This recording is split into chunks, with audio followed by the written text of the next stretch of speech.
नाजरीन, खबर शामिल करते हैं सेवन शरीफ से।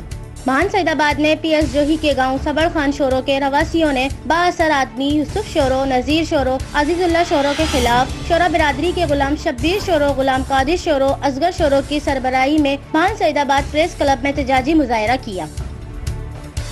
इस मौके पर मुजाहिरीन साफियों के सामने बाअसर आदमी पे इल्जाम लगा और कहा कि गांव सबड़ खान शोरो के बाअसर शख्स यूसुफ शोरो ने हमारी जरिया आर्जी जमीन पर असला के हथियार बंद लोग बिठाकर कब्जा करके बैठे हैं और हमारी जरिया जमीन पर उगने वाली फसलों का सफाया किया जा रहा है, जिससे हमें लाखों रुपए का नुकसान हो रहा है। मुतासिरा अफराद हमारी जरिया जमीन आर्जी को पहुँचने वाले नुकसान को भी उठा रहे हैं। गाँव के बहुत सारे फर्द बाअसर अफराद के फायरिंग की वजह से अपने घरों पर महदूद हो गए हैं, जिससे पूरे गाँव में खौफो हिरासा फैल गया है, जिसकी वजह से देहाती घरों तक महदूद हो गए हैं। साईं मुराद शाह के त असांजी कुछ कर, असां काॾे वञूं 500 माण्हू असां खाइण वारा इन ई चेट ते न, असांजी किथे का अहिड़ी आहे त उतां खणूं खाऊं, असां मिसकीन इन ते मज़ूरी असांजो हाल ॾिसो, जेको असां मज़ूर थियूं, मज़ूरी असांजे पोयों हथियार बंद लॻा पिया आहिनि, खयां वतन ज़मीन असांजी आहे 150 एकड़ 300 जिरे बची। ज़मींदार फतेह Mohammad sorrow, Ghulam Qadir sorrow, Ghulam Nabi sorrow,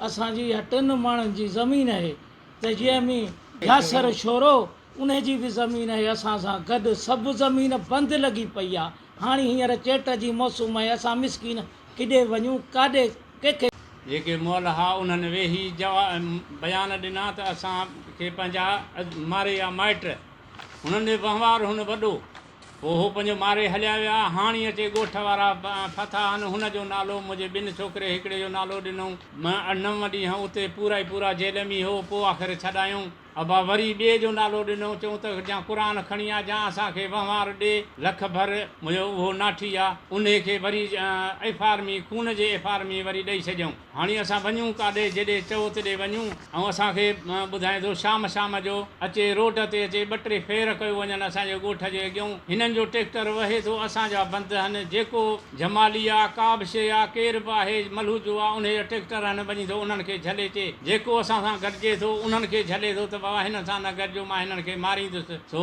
Azizullah आहे, अबा नज़ीर आहे, अबा वॾो जूसो आहे, अबा हसन आहे, इहे 4-5 ॼणा गॾियो। असांजे छोकिरा पोयूं भाने था अचनि त उन्हनि जे पोयूं, जे शाख ते था अचूं त शाख ते पोयूं धमकियूं पिया था ॾियनि त असां अॼु जा सुभाणे तव्हांखे मारींदासूं। अबा इहे ख़बरूं हर असांजा बंदि आहिनि, ॿनियूं असांजूं बंदि, पाणी बंदि। हिनमहिल फ़सुलु असां कायो आहे, वणनि जो फ़सुलु आहे असांजो तबाह थी वियो। 10-15 ॾींहं पाणी कोन्हे को, मिर्च असांजा सड़ी विया हलिया। हे बंदूक खयों सॼो ॾींहुं ॻोठ में फिरनि पिया था।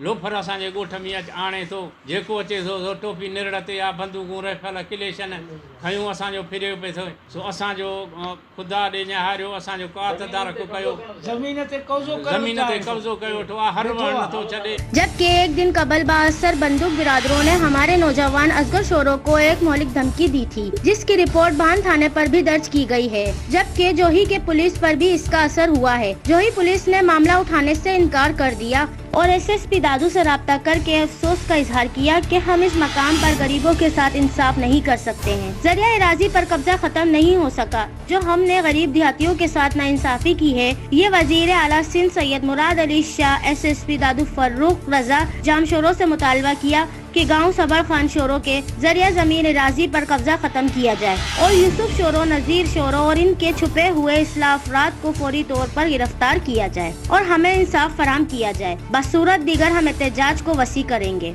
HRJD न्यूज से फिलहाल इतना ही। मज़ीद अपडेट्स और खबरों के लिए देखते रहिए HRJD न्यूज।